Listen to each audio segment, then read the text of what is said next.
We are in the business of creating an army of good officers for this country, and you are the ones ready to serve, and they are serving. What I can say about the fellows' journey since the beginning of segment 1 up to segment 3 is that we have seen very incredible growth.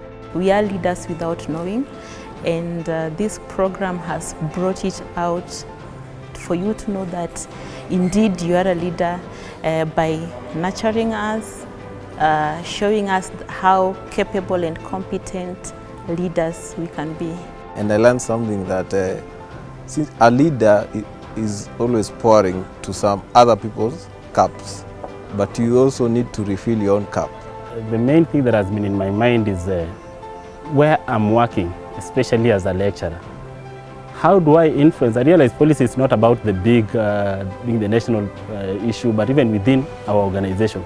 How can we start making an organizational culture or introducing new policies that can make it serve the citizens more and serve them better, especially for us who are modeling, who are building the young minds, and also trying to make sure that we churn out graduates who can do what they're supposed to do, and also help address a lot of issues that our country is facing.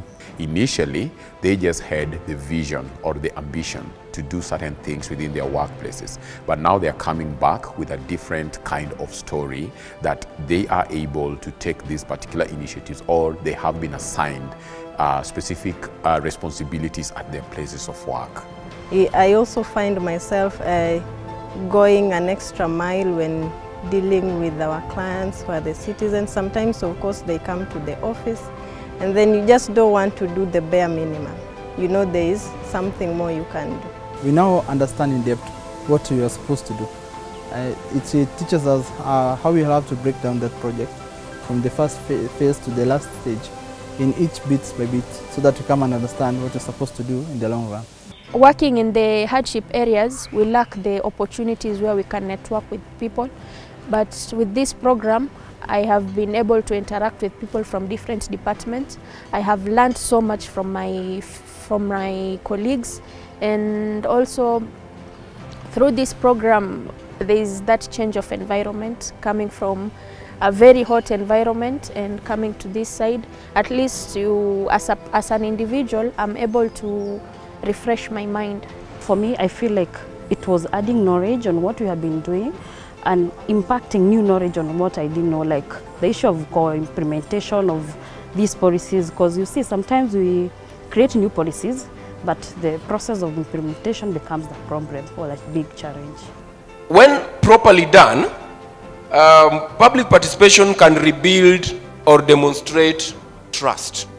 You trust me enough to ask me. I trust you enough to say, okay, to the largest extent possible, you will try to achieve. Leadership without humanity is empty, because nobody will ever recognize you.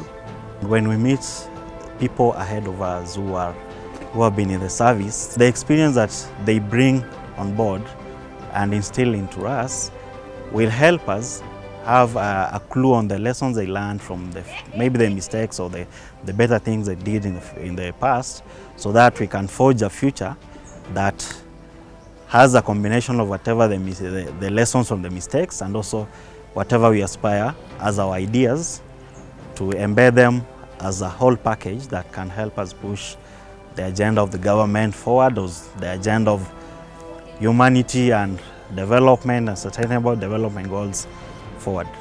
We are very proud that we are, at this stage, we've started hearing stories of impact, stories of commitment and taking up responsibilities at their spaces of work. When I'll go back to my department, I can be able to sit down with my seniors and the management and tell them, I feel when we are doing these policies, we can also have stakeholders who are the pensioners, despite just involving like the LBAs, the retirement benefit authorities and these large organizations, without having to get to the person who gets these services direct, which is who are the pensioners.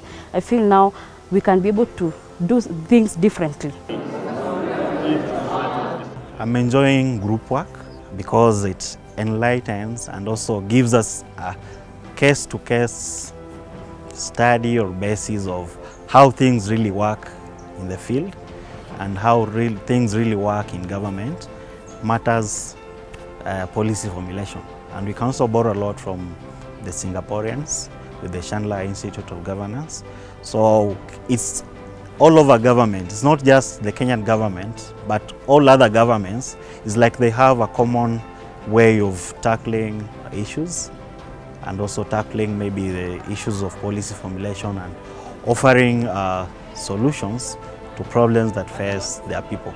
And the quality of the facilitators and the people who are facilitating the sessions, that one I think is very nice. So I'm really enjoying it. And also how they are delivering. There's a different way they are delivering, and they make us feel like we are part of what is being done, and not just lecture, not just one way, but also we feel that we are, as we give our feedback, we are learning on it. I'm starting to, not to regret, but to think what next after the fellowship program is over. Are we going to have sessions where we are going to meet or meetups with the fellows, the same cohort 2? Yeah. I'm looking forward to now even do a better project, even in my area of career, which I'm pursuing right now, my master's. If I'll be having no project for the pension department, now I can even redraft it and have the policy now. I see myself as an esteemed career woman in the public service.